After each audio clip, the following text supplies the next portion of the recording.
couple of days ago, I made a video uh, entitled Can Socialism Transcend Capitalism? And later on, I remembered a distinction made by an influential Marxist philosopher, Istvan Meszaros. Has written many books, but one of his magnum opus is Beyond Capital. And I wanted to read a paragraph from his interview, which was published in Radical Philosophy around 1992. And the Radical Philosophy asked him this question: in recent papers on socialist transformation, you have introduced an important distinction between capital and capitalism. Can you explain this distinction and its significance for socialist struggle? And he answered, well, in fact, the distinction goes back to Marx himself. I pointed out several times that Marx didn't entitle his main work Capitalism, but Das Kapital, that is capital. And I also underlined that the subtitle of Volume 1 was mistranslated under Engel's supervision as the capitalist production process, when in fact it is the production process of capital, which has a radically different meaning. What is at stake, of course, here is that the object, the target of socialist transformation is overcoming the power of capital. Capitalism is a relatively easy object in this enterprise because you can, in a sense, abolish capitalism through revolutionary upheaval and intervention at the level of politics. The expropriation of the capitalist. You have put an end to capitalism, but you have not even touched the power of capital when you have done it. Capital is not independent. Capital is not dependent on the power of capitalism, and this is important also in the sense that capital preceded capitalism by thousands of years. Capital can survive capitalism, hopefully not by thousands of years, but when capitalism is overthrown in a limited area, the power of capital continues even if it is in a hybrid form. The Soviet Union was not capitalist, not even a state capitalist, but the Soviet system was very much dominated by the power of capital. The division of labor remained intact. The hierarchical command structure of capital remained. Capital is a command system whose mode of functioning is accumulation oriented, and the accumulation can be secured in a number of different ways. In the Soviet Union, surplus labor was extracted in a political way, and this is what came into crisis in recent years. The politically regulated extraction of surplus labor become untenable for a variety of reasons. The political control of labor power is not what you might consider an ideal or optimal way of controlling the labor process. Under capitalism in the West, what we have is an economically regulated extraction of surplus labor and surplus value. In the Soviet system, this was done in a very improper fashion from the standpoint of view of productivity, because labor retain a hell of a lot of power in the form of negative acts, defiance, sabotage, moonlighting, etc., through which one could not even dream of achieving the kind of productivity which is feasible elsewhere, and which underlined the raison d'etre of this system under Stalin and his successor, politically forced accumulation. The accumulation part of it became stuck, and that's why the whole system had to collapse. I published in Italy a long essay in spring of 1982 in which I explicitly stated that whereas the old US policies for the military political rollback of capitalism were not likely to succeed, what was happening in Eastern Europe is likely to lead to the restoration of capitalism.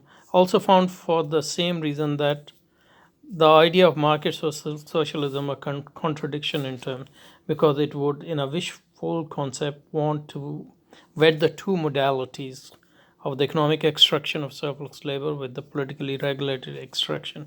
So that was why it was also always a non-starter, really.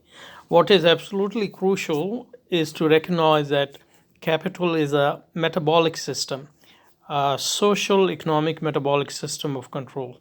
You can overthrow the capitalist, but the factory system remains, the division of labor remains. Nothing has changed in the metabolic function of society.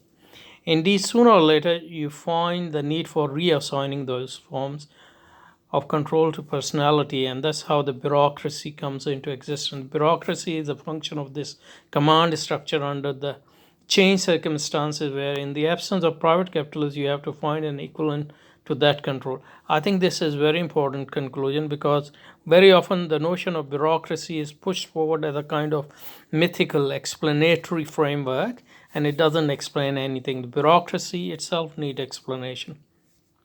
How come that this bureaucracy arises? When you use it as a kind of deus ex machina that explains everything in terms of bureaucracy, if you get rid of bureaucracy, then everything will be all right. But you don't get rid of a bureaucracy. Bureaucracy, unless you take the social economic foundation and devise an alternative way of regulating the metabolic process of society in such a way that the power of capital at first is curtailed and is, of course, in the end done away with altogether. Capital is a controlling force. You cannot control capital. You can do away with it only through the transformation of the whole complex of metabolic relationships of society. You cannot just fiddle with it. It either controls you or you do away with it. There's no halfway house between. And that's why the idea of market socialism could not conceivably function from the very beginning. There's no social production system which can function without incentives. And who are the people to whom these incentives have to be related? No abstract collective entities, but individuals. So if people as individuals are not interested, not involved in the production process, in the regulation of the social metabolic process, then so if people are as individuals are not interested, not involved in the production process, in the regulation of the social metabolic process, then sooner or later they assume a negative or even an actively hostile attitude towards it. So what he is saying here in terms of distinction between capital and capitalism is another way of saying what I said last time about whether socialism can transcend capitalism. So its terminology is a bit different, but obviously I don't pretend to interpret Meszaros. I mean, he has his own system, but I'm just using his distinction between capital. So what capital is, according to this conception, is the main accumulation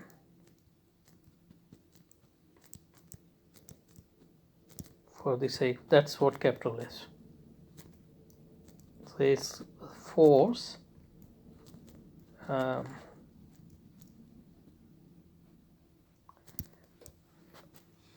and so capital is anything which sole purpose of existence is to accumulate itself. And capitalism is just a system, a particular system,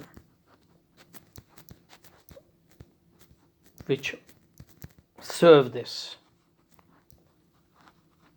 So what Meszaros is saying is that capitalism, what is more important is capital. So you can just, abolish capitalism but you don't get rid of capital necessarily.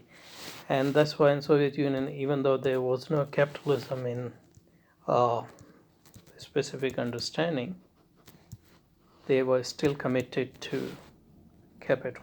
That's what I said last time. The only so he makes distinction between economic extraction, which I called capitalism does this through stock exchange. So that's what he is calling economic extraction of surplus, and central planning, which was Soviet way. I call it central planning, and he is calling it politically motivated conception of extraction. So with you, socialism cannot transcend. So if I use Istvan Meszaros terminology, then I can frame my thesis and say this: socialism cannot transcend capitalism,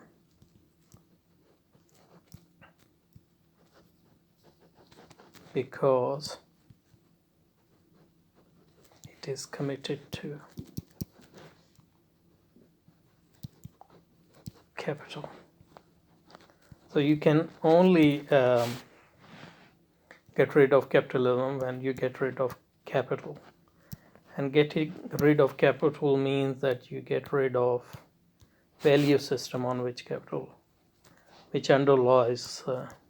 That's why Meszaros talk about individual and their incentives underlie your commitment to capital. And those value system is basically greed, Christianity called avarice, and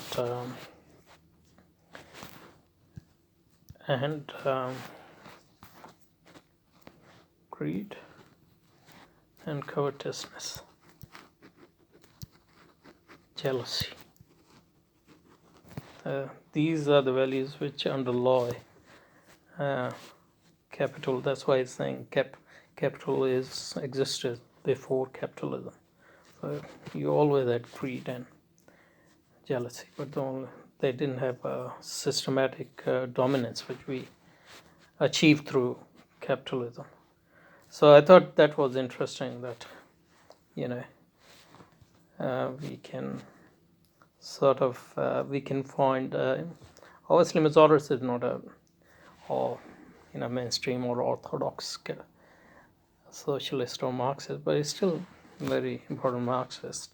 So even he realizes that socialism really cannot transcend capitalism. And in order to transcend capitalism, you have to get rid of capital, which is get rid of value system underlying the capital. So yeah, we'll pick up this again.